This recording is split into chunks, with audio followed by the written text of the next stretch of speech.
This week, Mike digs through his video game shoebox to hang out with everyone's favourite 3-foot rabbity thing.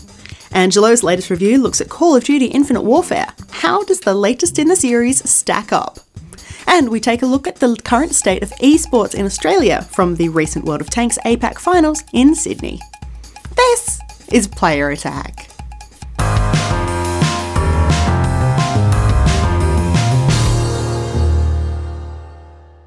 Hi, I'm Jessica Citizen, and this week, just like last week, we start things off talking about everybody's favourite Metal Gear Solid creator, Hideo Kojima. Specifically, the fact that the man himself will be attending this year's Game Awards on December 1st, which is good, as he's being presented with the Industry Icon Award.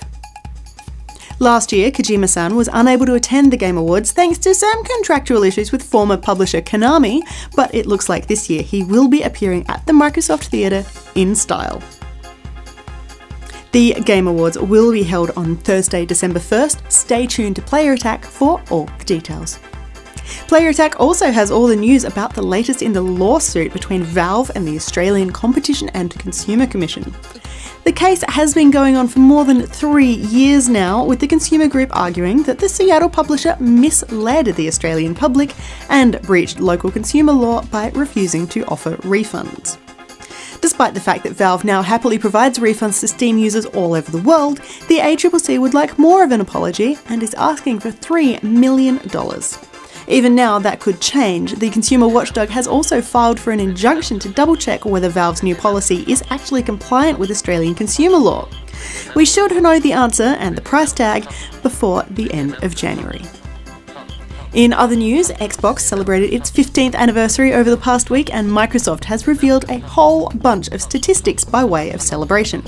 Let's start at the top. Nearly 222.5 million players have booted up at least one of the 3 generations of Xbox console, including the original Xbox, the Xbox 360, and the current generation, the Xbox One. Together, they have played for more than 100 billion hours, or 11 million years, unlocked more than 32 billion achievements, and racked up a combined gamer score of nearly 572 billion. And of course, they haven't done this alone. There are more than 4 billion Xbox Live friendships floating around the ether. Aww. Anyway, amid the festivities, there's something a bit weird happening in the world of Xbox. Game publishers are reprinting their old Xbox 360 games and selling them to Xbox One fans, capitalising on the new backward compatibility. Copies of Fallout 3 Game of the Year Edition and the BFG edition of Doom 3 have both popped up in retail stores, showing that Bethesda, at least, is not afraid to attract new gamers to older games. But don't worry, Bethesda is also working on stuff for PlayStation 4. Mod support has finally been added to Fallout 4, with the developer also promising support for the PS4 Pro. That said, the PS4 Pro support will not support native 4K rendering. Sorry. But there's another thing that Bethesda's working on too, if we can believe the hype. We saw it in the reveal trailer, and there are some persistent rumours doing the rounds, but at the moment Bethesda has refused to confirm whether or not Skyrim really is coming to the Nintendo Switch. Hopefully, we should hear more about that and the 3D open-world Mario title that's also been hinted at in Nintendo's January press event. One game that should definitely be featured at that event is, of course, The Legend of Zelda Breath of the Wild, which is due out sometime in 2017. However, Nintendo sources have suggested that Link's next outing will not be a launch title for the new console, due to needing more localization than can fit in by the March console release. Nintendo has confirmed one other thing though: Super Mario Run, the publisher's first real smartphone game, will launch on iPhone and iPad from December 15.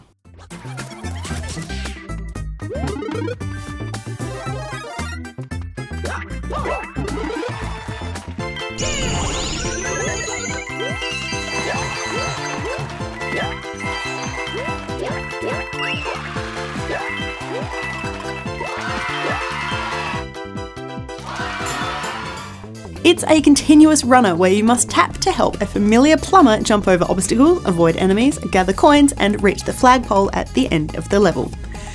Don't let the premium price tag deter you. It's a one-time fee, with Shigeru Miyamoto himself promising there will be no further microtransactions or in-app purchases. Moving right along into quick news, and Ubisoft has rushed to cover up a particularly embarrassing graphical issue in the freshly released Watch Dogs 2. We can't show you the graphic in question, but let's just say that an NPC lady in the game had made a revealing choice in the underwear department.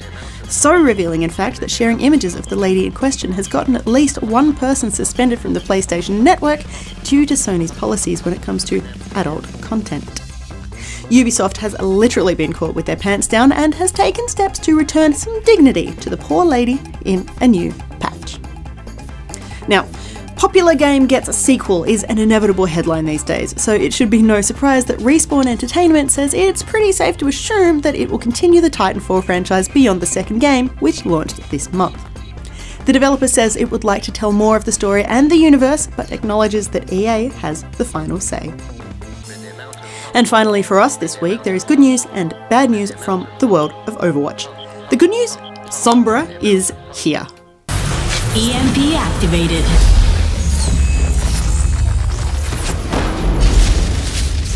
Bet you didn't see that coming. The 1.5 patch has also brought with it the Eco Point Antarctica map and support for the PS4 Pro, as well as the usual tweaks and changes in the endless quest for balance. Ana, Lucio, Mei and Zarya have been nerfed. Diva, Mercy, Pharah, Soldier 76 and Widowmaker have been buffed, and Torbjorn has been changed a bit.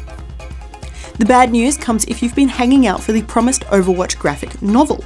Titled Overwatch First Strike, it was going to tell the story of the founding of Overwatch during the Omnic Crisis. However, over the years since the game and the graphic novel were first dreamed up, the Overwatch universe has grown and changed, with evolving stories becoming more refined, and unfortunately the story that was going to be told in the graphic novel simply wasn't what happened anymore. Happily, the team acknowledges that the new origin story is one that many fans are excited for, and we are told there are a number of stories in development that will rise to the surface within coming months. See it as a sort of consolation prize for no new comic. For more information on any of these stories, or to keep up to date with the latest gaming news, head to playerattack.com. But for now, stick around, we've got plenty more still to come.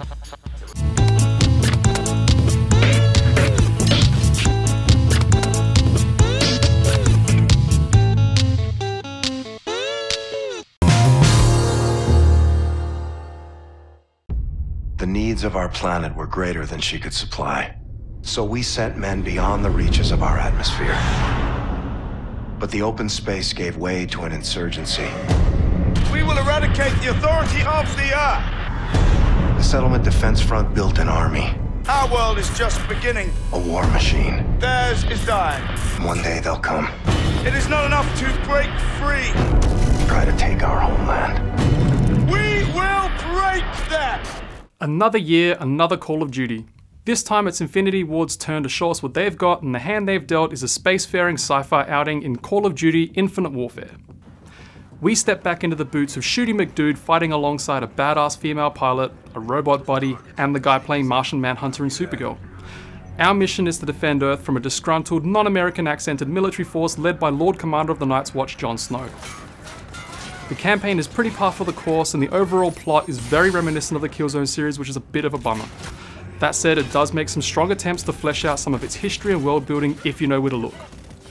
Sadly, because this is a Call of Duty game, it's kinda hard to care because typically, story isn't really what the series is renowned for. What does make some of the games memorable are the moment-to-moment set pieces, but there aren't a huge amount of those here either. The moments that stand out the most in the campaign are backdrops of some of the locales. The game looks great, and as expected, the gameplay is well polished with everything running smoothly. Call of Duty Infinite Warfare's campaign is mostly non-linear. Apart from the few missions at the start, the player can choose which missions to take throughout a bunch of our solar system's celestial bodies. What this means is not every mission takes place on a planet or moon. One mission takes place on an asteroid closely orbiting the sun, which was pretty cool. Surprisingly, there are a handful of moments where the characters felt like they actually mattered. A bit. Particularly our robot buddy Ethan, who deserves props for coming across as more relatable than almost the rest of the human cast.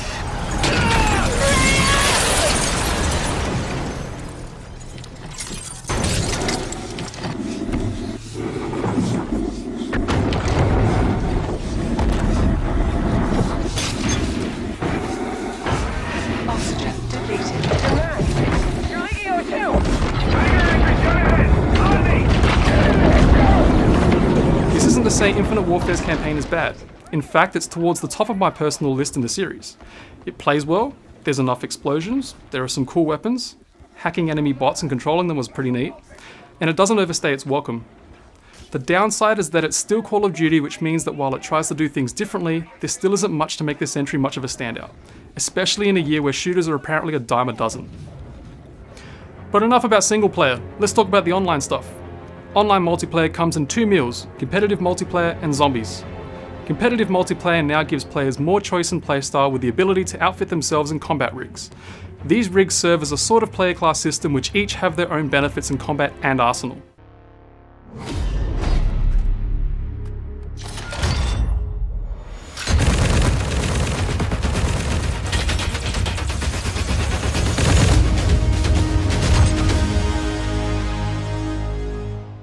At first there's the choice of 3 rigs, Warfighter, Merc and Synaptic, but up to 3 more, FTL, Striker and Phantom, can be unlocked after leveling up through multiplayer. And of course there are the weapons, upgrades and other goodies that come with multiplayer progression too. Thankfully there's also a lot to choose from when it comes to gameplay modes, so there's no reason to doubt that Call of Duty connoisseurs will have enough here to wet their whistle. Zombies on the other hand is a return of the popular horde-based mode, this time set in a 1980s theme park called Spaceland. As zombies are killed and players earn money, funds can be spent at certain locations so that the theme park opens up new areas, giving more ground to cover and more room for zombies to swarm. Spaceland itself is super colourful and the zombies are all wearing era-appropriate outfits that lets COD not take itself too seriously. Zombies in Spaceland also has its own loadout and power-up system in Fate and Fortune cards. These cards can be collected as you level up in zombies matches, and you can change up your deck as a loadout before each game starts. During matches, you can use these cards by pressing both bumpers together after shooting enough zombies or spending money.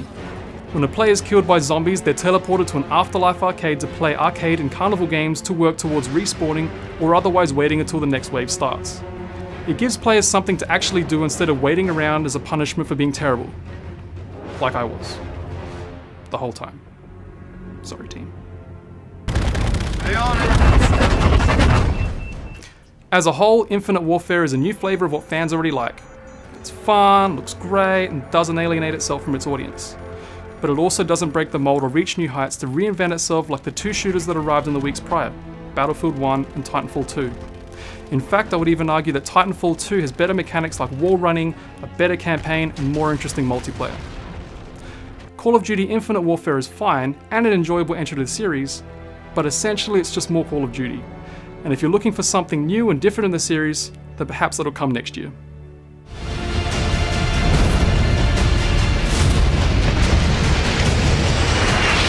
You lack what it takes to win this war.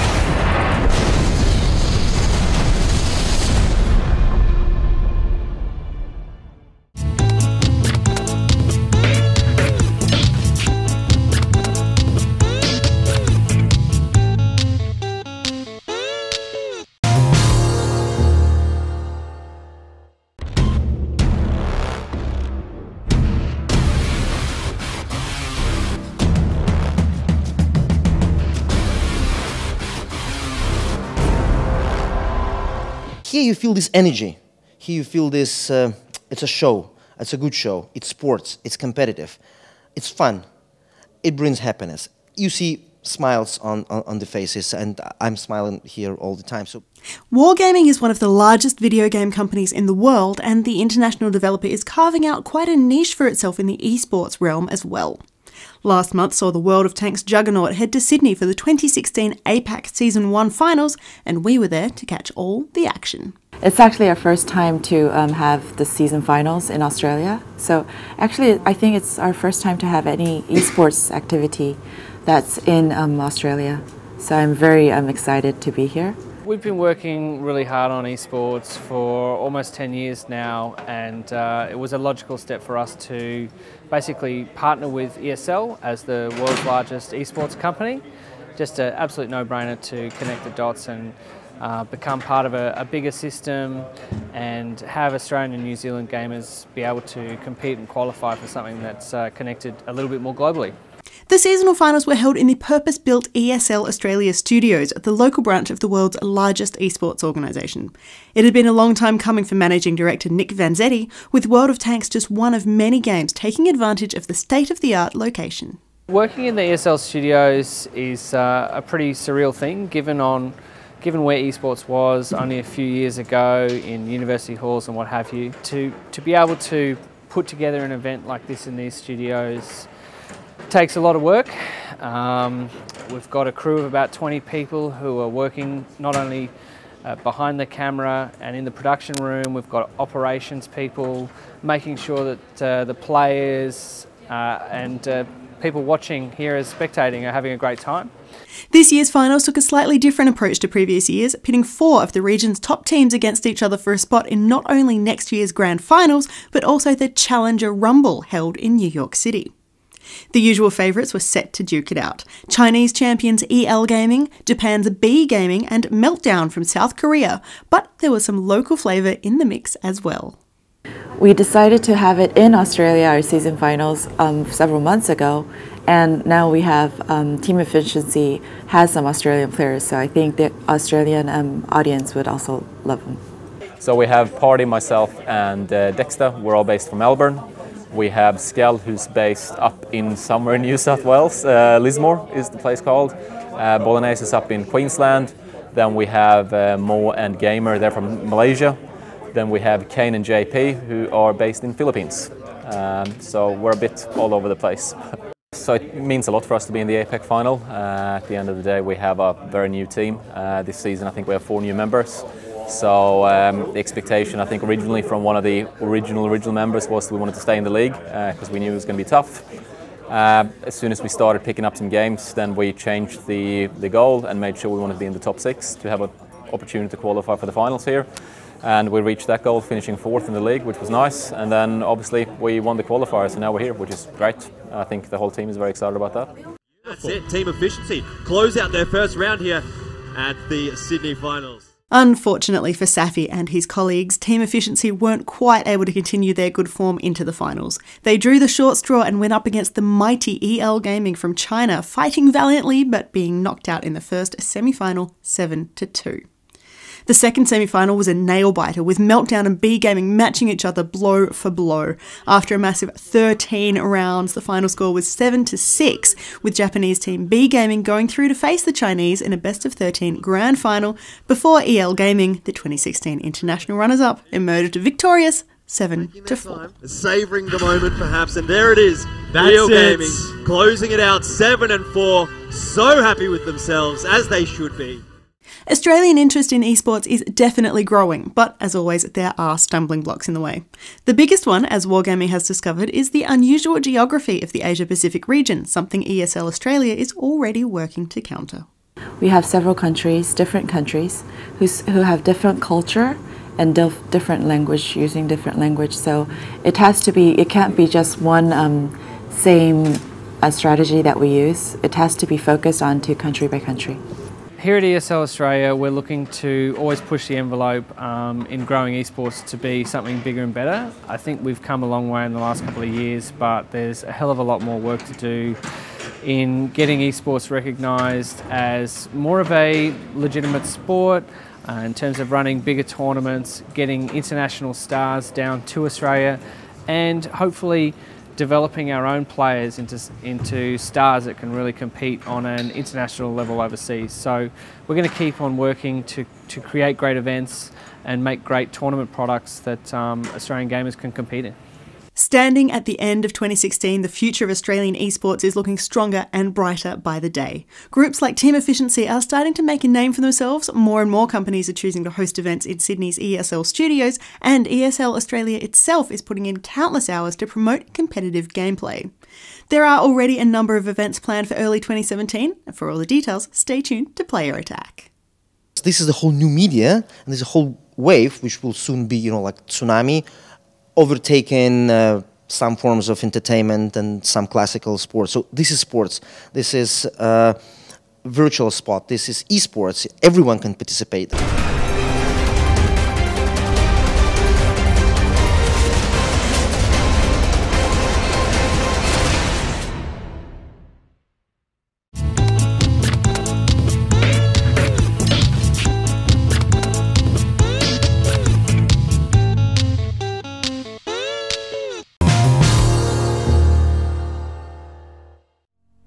I think I'd rather go out with someone more unpredictable.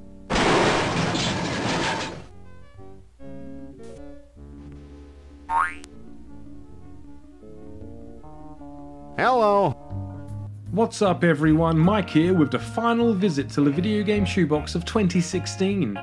Since I'm getting married tomorrow and going on honeymoon road trip with the greatest companion I could ever think of, I think we should end the season with one of those all-time great PC games starring another comedically mismatched pairing. So check it out, the Videogame Shoebox 2016 finale. Join me as we take a look at Sam and Max Hit the Road. Hit the Road is a point-and-click adventure game developed and published by LucasArts all the way back in 1993 for MS-DOS. Remember LucasArts? They used to be a video game company for about 20 years until Disney bought the big Lucas bundle on Steam, presumably, and then proceeded to gut the company and cease all development. I'm not bitter or anything, but damn it Disney, let us have nice things! Anyway, load that floppy drive and be sure to select your correct sound blaster because the freelance police are here to save the day. The only way an anthropomorphic dog and a hyperkinetic bunny thing can, with lots of hovering the mouse cursor over every pixel of the screen looking for an action that you've just spent the last 25 minutes staring directly at. Sam and Max are on the case of trying to find a missing Bigfoot from a nearby carnival, and that's your cue to travel to many classic Americana tourist sites to solve the mystery. You even get to visit the world's largest ball of twine. The carnival owners have lost their top attraction, Bruno the Frozen Bigfoot. Somehow he is being set free and has fled with their second most popular attraction, Trixie the Giraffe-Necked Girl, so it's up to the duo to find and combine items galore on their journey to solve the case. The game received a lot of positive reviews for its humour, graphics, music and gameplay, and not to mention the fact that this was one of the first games ever to incorporate full voice talent for the characters. Sam and Max were given more personality by performances from professional voice actors Bill Farmer and Nick Jameson. Despite the positive reception, a number of sequels were attempted over the years, but all were ultimately cancelled before release. Eventually, this led from the franchise moving from LucasArts to Telltale Games, who made it an episodic series for 3 seasons. So even though this was my introduction to Sam and Max, and as well as the Saturday morning cartoon that eventually came out in '98, it turns out that the titular characters actually debuted to a wider audience in a 1987 comic book series. And this game was more directly influenced by the 1989 Sam and Max comic On the Road, which has the same plot. Their very first game performance, however, was an internal LucasArts testing material for Scum engine programmers that were new to the company. The character's creator, Steve Purcell, created animated versions of his creations and an office backdrop for the new staff to practice on. Back to the game though. The gameplay itself follows the now standard point-and-click adventure tropes such as click on a spot to make Sam move there, different click modes to either look, use, grab, and max. The ability to use Max to complete a puzzle by either putting him through something that would normally kill anyone else, or just to see how he interacts with the other characters or scenery, because, you know, he's an idiot. As you move from location to location, you'll get more and more items in your inventory, as some puzzles will require you to go back to previous zones with items from later ones in order to solve them and move the story forward.